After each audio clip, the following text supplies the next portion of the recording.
Hello, everybody. Welcome to episode 2 of Godcast, the Goodness Over Darkness podcast. I'm your host, Todd Armstrong. And today I'm just going to continue my journey where I kind of left off on episode 1 was that I had become a drug addict. So, just going to get into a little bit today of my drug addiction and how I landed in jail and prison and rehab and a halfway house, and then how I overcame my addiction. So that's what today's episode is going to be about. So I guess I should start off with, the event that occurred that I would say kicked my addiction from just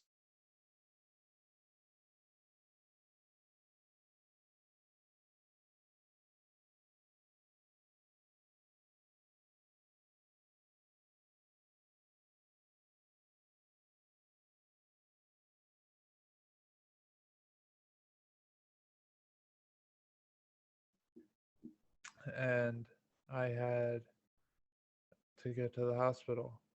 And what happened, I was, 19, I think, 19 years old at the time. And the doctor said it's usually women in their 40s get it. And, something wasn't right with me. So they said I couldn't drink any alcohol. And they also said that if I was going to drink alcohol, that I would have to drink every day, which, at the time I was only uh, 19, and, I wasn't that into drinking uh, at that time anyway. So I was like, no, I'm okay. So what ends up happening is my heart fixed itself right as they come in the room to perform on me. They literally, as soon as they open the door, my heart just fixed itself. They don't know how or anything. Then I had to wear an EKG for the next like week or two, and uh, there was nothing irregular about it. And on top of it, I would ride a bike 6 miles each way to and from work, as I worked at UPS overnight as a package handler. And so I was riding my bike. So even with that, it was the dead of winter. So even with that, it didn't. Hey, you know what? I was actually 17. I wasn't 19. That's right. I was 17. Yeah, I was 17 when that happened. So yeah, because I was when I was 18, I got my license, but yeah, at that time I was still riding my bike because I was only 17. So I was riding my bike to and from UPS. Yeah. So fast forward from that, I just I knew I couldn't. I got high or drunk every weekend, or every day after school we would go smoke or try to at least. So it is something that I couldn't do anymore. Was drinking. It was like, it was a blow to me. My ego took a hit, I guess.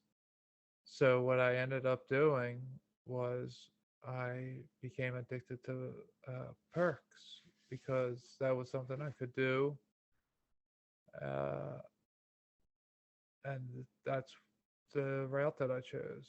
And I became very, very addicted to them, dependent upon them to live for years.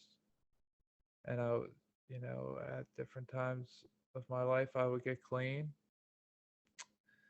for 3 months or so. But clean to me at that moment wasn't free of drug use. It was I was use Suboxone or Xanax or both of them together or Klonopin instead of Xanax because that's what the doctors were prescribing for addicts. So that's what we would go to the doctor and get, and then we would sell some of them, and we would use some of them, or we would sell all of them and buy perks with it. It was all such a big scam, and all the doctors were making so much money off of it that they loved it, and so many doctors got indicted off of it, all in the county I was from, all in Philadelphia County and Delaware County and Pennsylvania. But it's just what happened. I chose to use the drugs. I'm the one that ultimately got addicted to it, and I had to deal with all the fallout from that.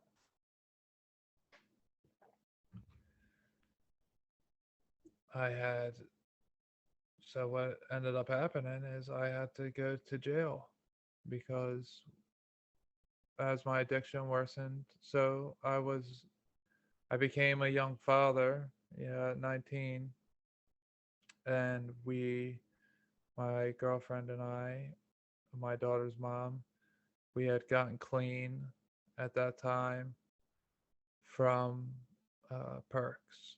We were clean for a couple months, but again, it never lasts all that long, and I have been a truck driver. Yeah, so I forgot to talk about this in the intro.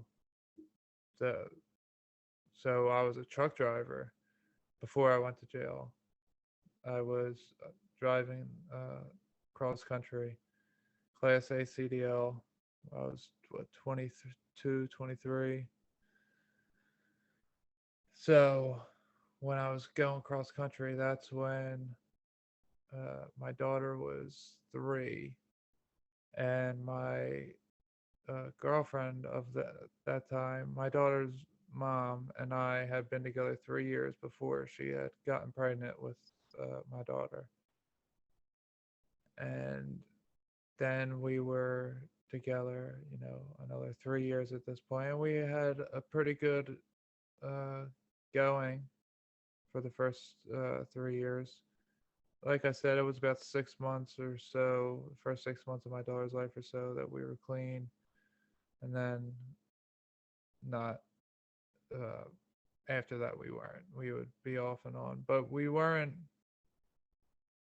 I guess for our age, we weren't all that bad of parents, but we we weren't great parents. We were, at the very least, we were immature and young and very dependent upon our own parents still for life, and it's very difficult to care for a child the way a child needs to be cared for when you can't care for yourself in the way that you need to be cared for. And when you feel like you're not being cared for in the right way, whether you may be or not, but if you're feeling that way, then that leads to further depression, and which leads to further addiction.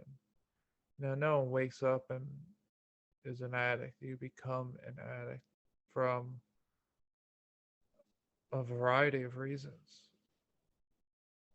There's traumas in our lives that we run from, that we hide from, in our use of drugs and in our use of anything that's escapism, you know, gambling, sex, whatever.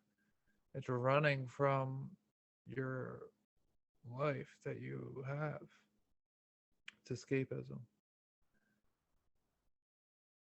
Yeah, so back to the story. Uh, so it turned out that I think about 9 months through, I found out, and it was okay. So 9 months through of my first year of being an over the road truck driver, I did 13 months over the road as a truck driver, and it was tough. It was really tough. They asked me to stay out during the Christmas and New Year's break, not break, but that week, because everyone else wanted to go home, and they said they'd give me an extra $1,000 to do it. So the company I work for, so I was like, yeah, I'll do it. But I wasn't making all that much money because my company tricked me into being a uh, an owner operator instead of a company driver. Now I don't want to say that it wasn't my fault. Obviously, it was my fault, and I don't want any of this to come off as I'm the victim, because I'm not a victim. You know, you reap what you sow. I, in some way, created everything that ever happened to me. I accept that, and I accept my role in it. I'm just trying to tell my story as I know it.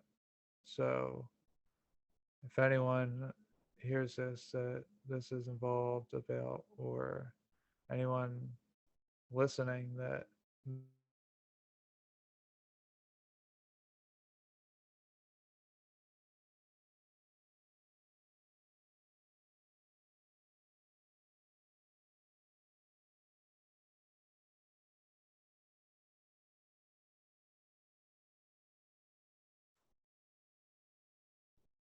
in a deep understanding that I created everything that ever happened to me, all the bad, all the good. We reap what we sow.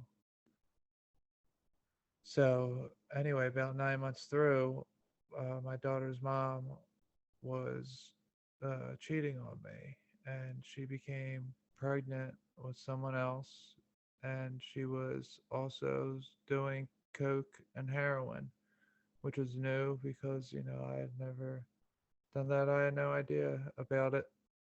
And like I said, it was tough making money for the truck driving company I was working for. But when I did, some weeks I would make like $1,400, and I'd send 500 back or whatever, and it turns out she would just blow it all. But it's what happened, and I found out, and it devastated me.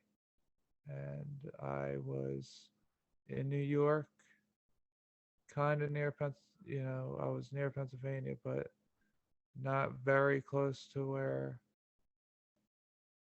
they were living. I just, I kind of lost it when that happened. Just so heartbroken. Like I said, we had a good relationship. We were very much in love. We were very much in a healthy relationship for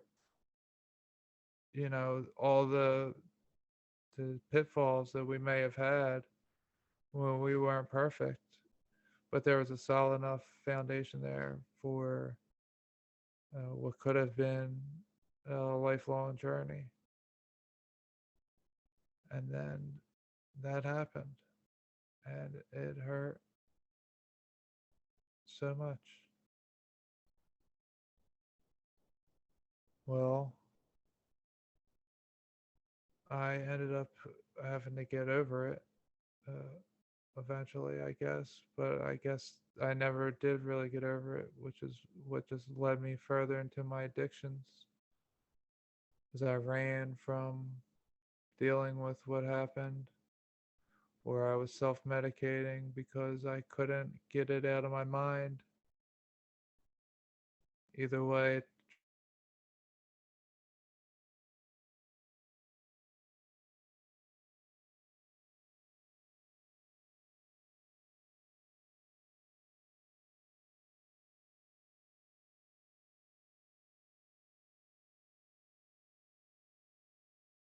gotten back together. And I had started working for Pepsi. And I worked there for a year and a half or so. And I worked for Cisco. Now, when I first started for Pepsi, I had just stopped being over the road. Her and I had just gotten back together because she had just gotten out of rehab. She stopped talking to the guy. She ended up having a miscarriage on her way to get an abortion.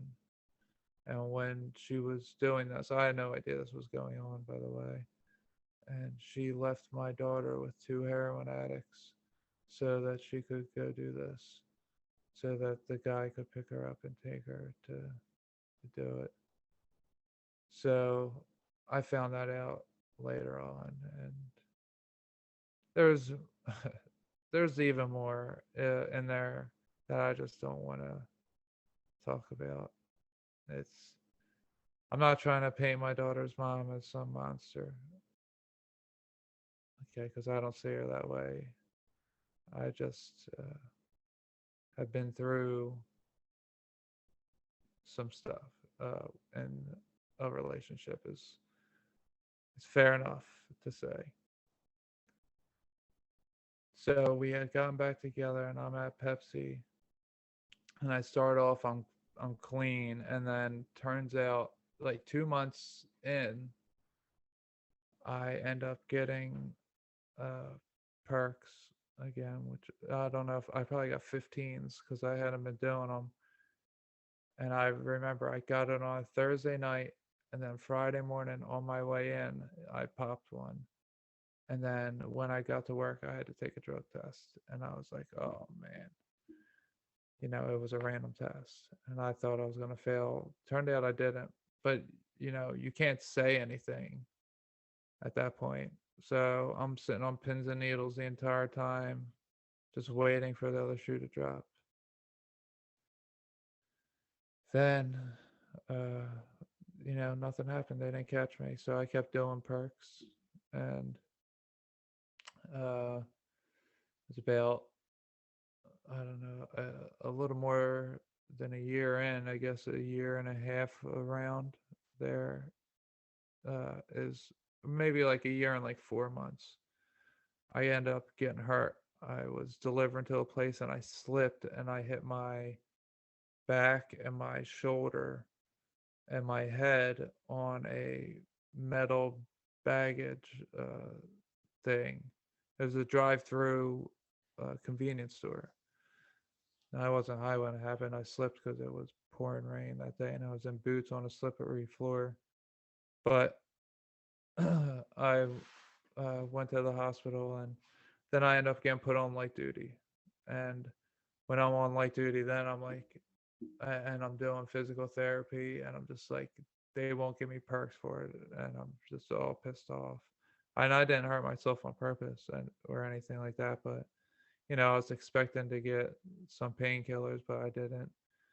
And uh, so I'm still getting paid for work, but it's just like boring. I don't want to be there. It's driving me nuts, like having to just sit there, go to sit at the warehouse. And it's like I'm not that injured, but I guess I am injured enough to where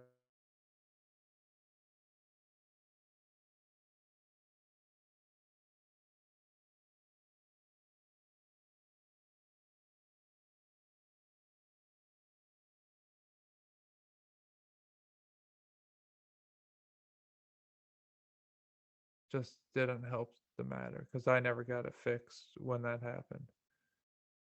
So I uh I end up keep coming in late because I'm waking up late because I don't want to be in because you know I hate my life at this point right now. My my girlfriend is now she's going back and forth using heroin and I'm just she's probably cheating on me, but I'm not even like trying to look at that at all. And finally at some point uh I get in trouble for coming in late again at Pepsi, and then I lied about it. So then I get fired. Uh, but I was leaving. I had already been planning on leaving, and I had uh, because they were closed in the Westchester branch, and they wanted me to move to Delaware. So that was also part of the reason why I didn't want to come in anymore. So I didn't want to do that. So I had went to Cisco and started there like right away. But the thing with Cisco is you work through a temp agency. They don't hire you straight out. You got to go through the temp agency. So I did that, and 2 months in, I'm the only one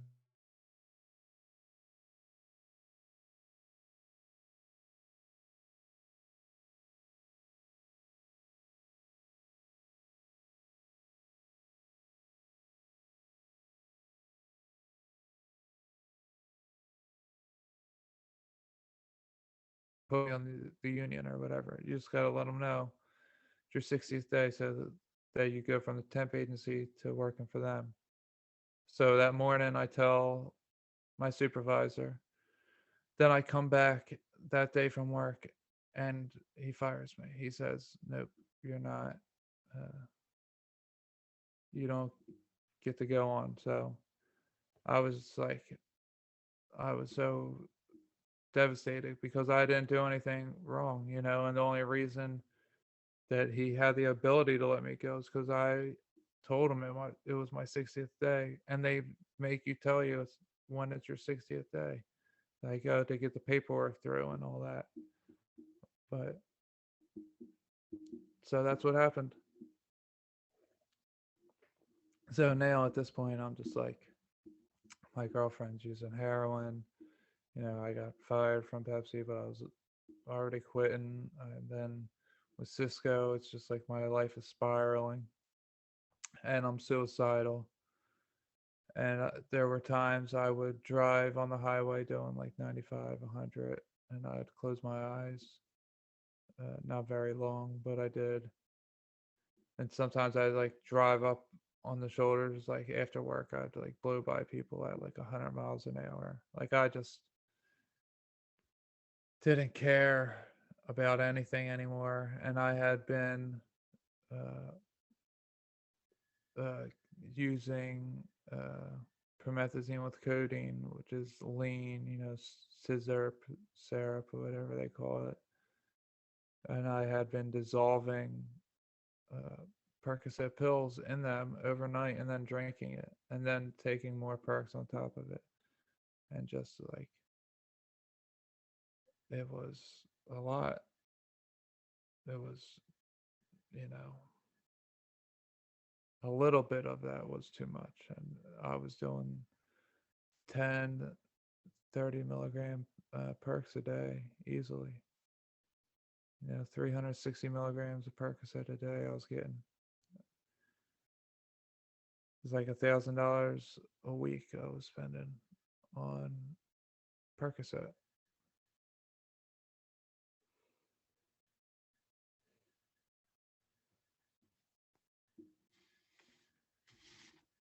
So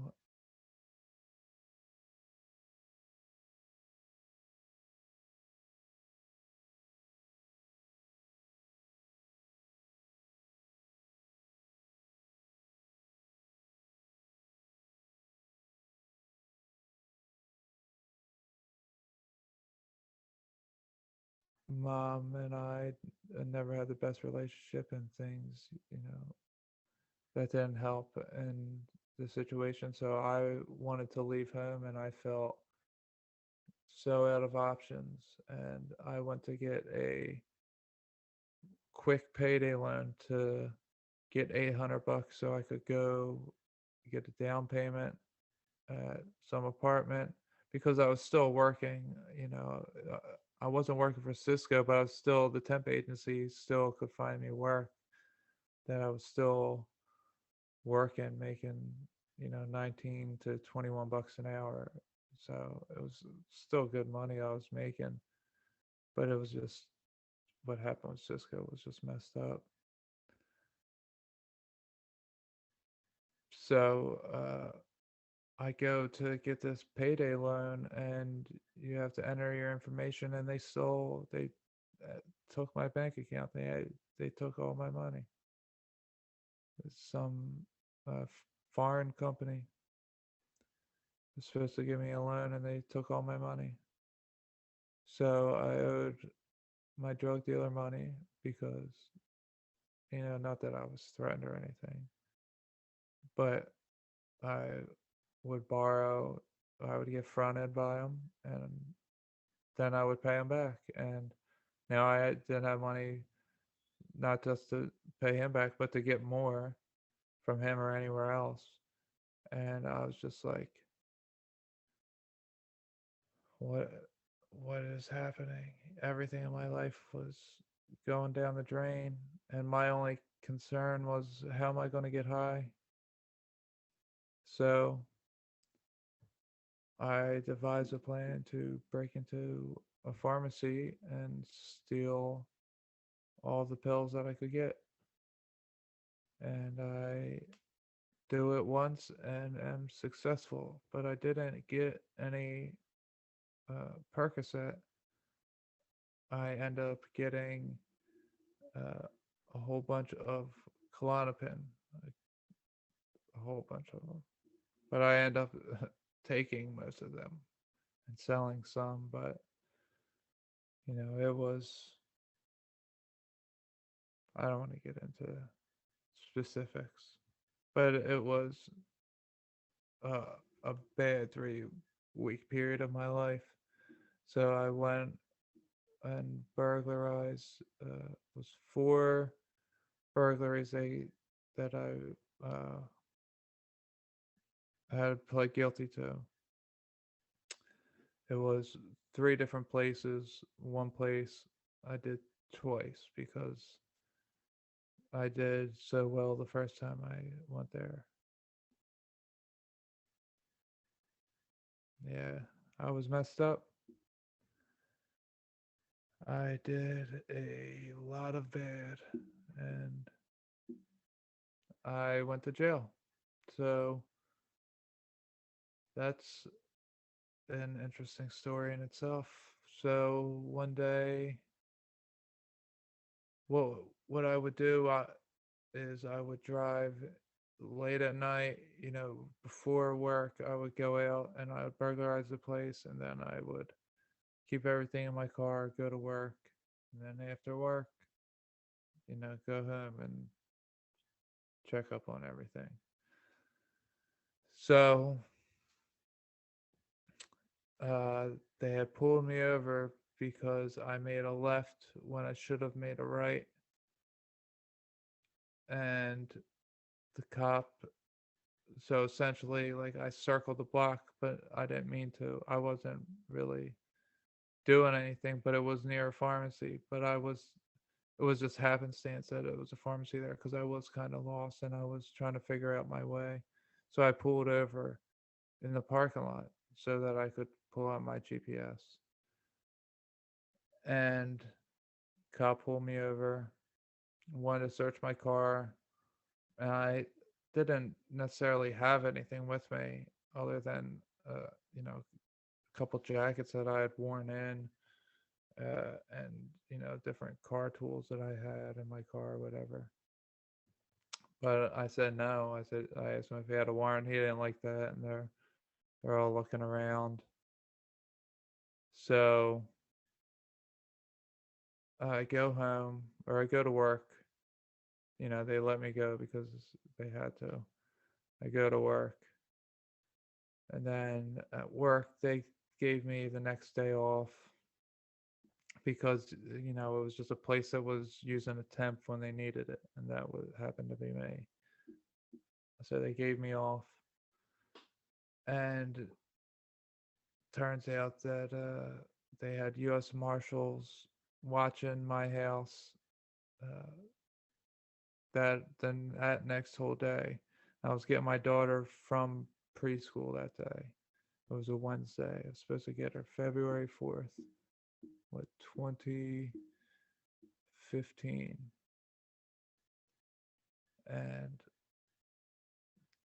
I fell asleep on the couch. I wasn't doing anything that day. Everybody. I lived with my parents, but they were at work, and uh, apparently the cops came and busted. They had a warrant and busted down the door, and they literally scared the shit out of my dog, and he was shit all down the steps, and they slipped in it. They got shit all over him, and they uh, had AR-15s pointed on me, all drawn on me, surrounding me. I was passed out sleeping. I'm in the basement. I have no idea any of this is going on.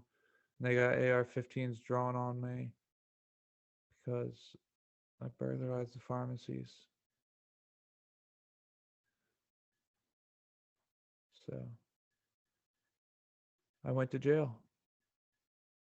They took me to the state police barracks, and it was my first time going to jail. Not my first time being arrested. I was arrested a bunch of times as a teenager, as a disgruntled rebel in a very small town where the cops had little to do but to look for someone who may be causing trouble at some point.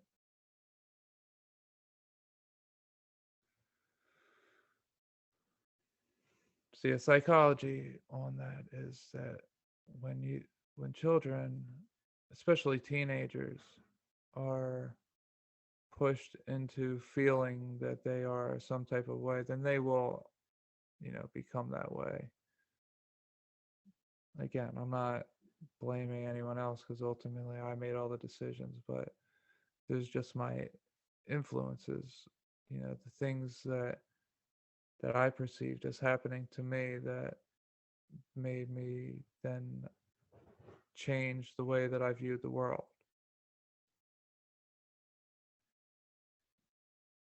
So I go to jail and I confess, you know, right away. I'm just like, and I figure like, all right, they're just gonna, it's I'm gonna be able to go home tonight if I just confess right away. So I do, and I don't go home. Nope, I go to the jail, and I have so much drugs in my system that they had to put me on medical hold for 2 weeks. So I was on a 23-hour medical lockdown for 2 weeks because I had so much Klonopin in my system. They thought I was going to die or that I could potentially not wake up. I was high. It took me 5 days in jail to finally sober up. And it was like day 2 or 3. One of my cellies, because in medical you have 4 or 5 people to a cell, and when I say cell, these are glass cages with bright lights all throughout the hallways, always lit up 24/7. Uh, it's as if uh, we were experiments and or we were at the zoo or something. So I had 3 other cellmates at this time, and the one guy, like the second or third day, said to me, he goes, "Man, you still high?" I was like, "What? No." Then I woke up like 2 days later. Not that I fell asleep for 2 days, but like when I woke up 2 days later, I was like, "Man, I think you were right. I think I've been high this whole time," because I was finally sober, and I hadn't been sober in years, and it felt like at that point, like just I hated everything. I wanted to get out of jail, but I was just going to go get high some more. I even said so to everybody. I was like, "Yeah, I want to get out. I want to get high." And that continued on, through first few weeks, and then turned. into, day 90, and I still want to get high. But I say to myself, I'm like, look, you know, this jail life sucks. Like, I am not built for this at all. I don't want to be here. I keep to myself. I I can handle myself if I need to fight. I'm not interested in having to do any of this. And I say, God, please help me. And I pray that night, on my 90th day in jail. And then on my 91st day in jail, I was no longer an addict.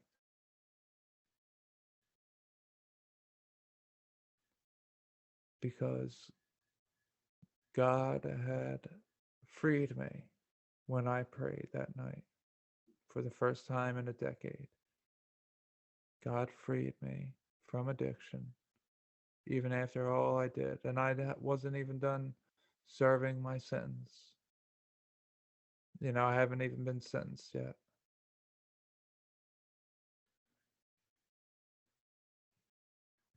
So then I had another 3 months in county, and then I went upstate for 11 months, and then I did 2 months in a rehab, and then I did 6 months in a halfway house, and then 6 more months was transitioning from, or maybe it's a little 5 months, transitioning from the halfway house back to living with my parents. And, it was what it was. I learned, unlike a lot of people, because it is a lot of bullshit. And if you don't really apply yourself and if you don't really try hard, you're not gonna uh, you're not gonna get better from it. But it did work for me because I tried hard and I applied myself, which was hard to do, and it's very much not geared to help the type of people that it's trying to help. It's geared at helping people who have an interest in living, have that enjoy life. And that's where they don't understand addicts, is that most addicts don't enjoy life without their drug. So when you take their drug away from them, they don't enjoy life. So you're trying to help people enjoy life by telling them all the time how much they should not like the only thing that made them enjoy life. And it overwhelms people. And, you know, they are trying to do what they think is helpful and what they think is best, but it's not best. It's what they do, the system. That food, I wouldn't feed my dogs the food that we would eat. Seriously.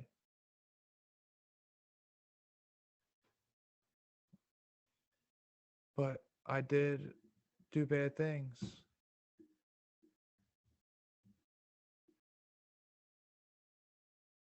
you know? So I don't know what the answer is to how we would fix that or change it or what to do or what's right. So I'm sure there's a million good reasons and a million and one reasons why you shouldn't change anything. So whatever. That's not what this is about. I just want to give a little perspective from from my vantage point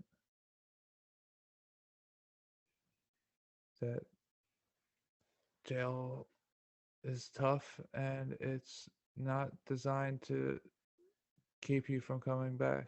It's actually the opposite. It's designed to keep you coming back, the entire system, because it's a job that uh, people want to do for money rather than a job that they want to do. So, therefore, there's different motivations in how they treat human beings, even though these human beings may have done something wrong, they're still human beings.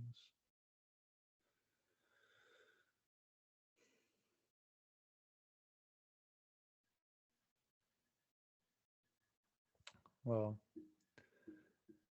anyway, uh, that was episode 2. I hope you all liked it. If anybody wants to reach out to me, you can email me at the great chakra awakening 777 at gmail.com. Now you can see it on my hat if you're watching the video. The great chakra awakening and then 777 at gmail.com. You can look up my Facebook, Todd Armstrong. I have the Goodness Over Darkness podcast uh, as my logo. So you can find me there. That's all I'm at right now on social media. But maybe if you're listening to this in the future, that you can probably find me elsewhere. All right. Well, thanks everybody for listening, and I will catch you guys later. Bye.